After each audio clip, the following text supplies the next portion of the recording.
Hello and welcome to another MCO market update on Solana. Here on the Solana chart, we are tracking currently potentially the end of this third wave. We might get another push higher. Okay, that cannot be ruled out, but that would depend now on the structure of the next rally. If the next rally is corrective and holds below the Friday high, we're likely dealing with the B wave of circle wave 4, which is the wave 4 correction, a 3-wave pullback, A, B, C, which kind of matches the wave 2 correction, A, B, C, that happened on the 9th of April. Okay, so this would be a part of this wave 1 to the upside, a potential 5-wave pattern in development, which means this is a movement that could be the start of a next larger uptrend. Yeah, so we're just basically setting the stage for the next larger uptrend.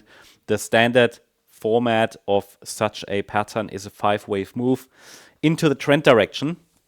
5-wave movements, as per Elliott wave theory, represent the trend direction. So if we get a wave 1, got that, wave 2, done, third wave, probably completed, fourth wave might be unfolding, then one more high, we have 5 waves, then we can redefine, readjust this support area.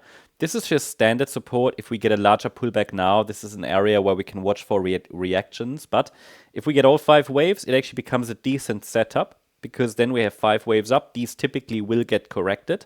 So the entire move up, which is a trending move, will then get corrected. And that would be followed by a counter trend move labeled wave 2. It's also, again, an ABC structure. And when we get 5 waves into one direction, like to the upside, we would then expect the next pullback to be a 3-wave move, a correction, a pullback, and hold a higher low and ideally react to these levels. Now, these levels are temporary at the moment.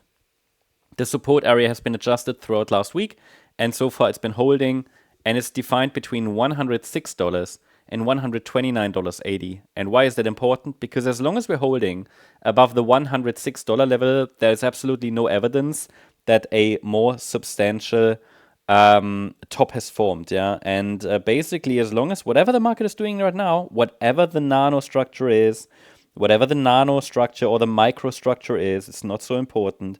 It is important that we're holding above $106, because any decisive break below that 78.6 retracement means that we're likely heading for another low, and we've already topped. That's not expected at the moment, but again, we try to stay objective here. So we focus on the levels.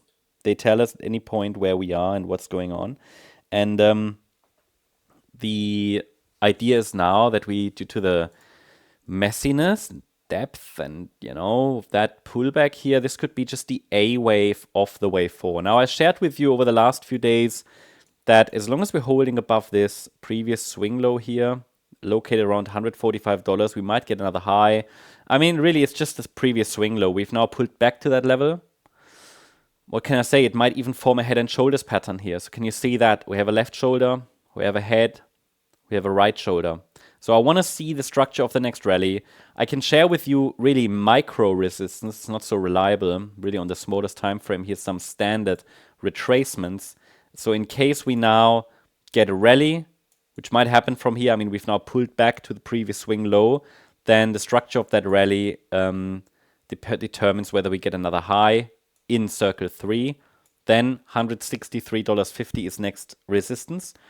But if we have a rejection here, it's likely the setup for the C wave down. So if you're trading this really on the nano level, these are some levels to watch, especially starting at the 50% retracement, $151.12, to the 88.7 retracement, $155.50. Any break above the 88.7 retracement would open the door to one more high, potentially to $163.50. Again, how would the count be then? Well, it would just be an extension of the 4, get one more high, like that, okay? It doesn't change much. It doesn't change the context at all. It might just be one more upside extension.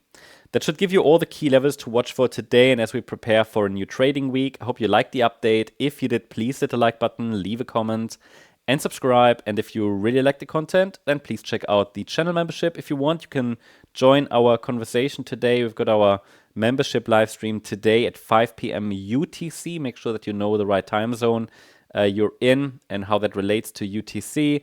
If you want, you can join the membership. You can just go to our website, mcoglobal.com, click on memberships, join a membership, and then you can participate. I've already shared the live stream links. We normally cover more than 30, 40 coins in that live stream.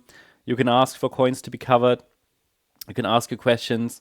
Can never guarantee all coins to be covered. They're just too many, but it's a lot, and you get all your questions answered typically. So yeah, always enjoy these Sunday live streams. Check it out, and I wish you a great Sunday. Thank you very much. Bye-bye.